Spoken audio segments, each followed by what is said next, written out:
उद्या पुण्यात घराबाहेर पडण्याआधी ही रील पाहिली नाही तर तुम्ही ट्रॅफिकमध्ये फार वाईट फसू शकता। तुमचा अमूल्य वेळ वाचवण्यासाठी ही रील आत्ताच सेव्ह करा आणि पुणे शहराच्या महत्त्वाच्या बातम्यांसाठी आम्हाला फॉलो नक्की करा। उद्या म्हणजेच 15 जानेवारीला पुणे महानगरपालिकेचं मतदान पार पडतं। याच पार्श्वभूमीवर पुणे वाहतूक पोलिसांनी 14 ते 16 जानेवारी दरम्यान सकाळी 6 वाजेपासून ते सायंकाळी 7 वाजेपर्यंत शहरातील वाहतूक व्यवस्थेत मोठे फेरबदल केलेत।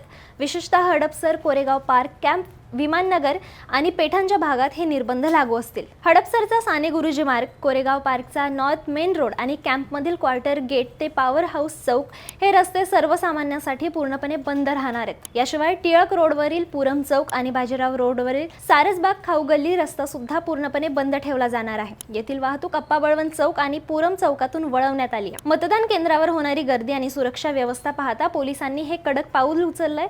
त्यामुळे ऑफिसला किंवा कामाला जाताना पर्यायी मार्गाचा वापर करा, अन्यथा तुम्हाला नाहक त्रासाला सामोरं जावं लागणार आहे। तुम्ही पुण्याच्या कुठल्या भागात राहता हे आम्हाला कमेंटमध्ये नक्की सांगा।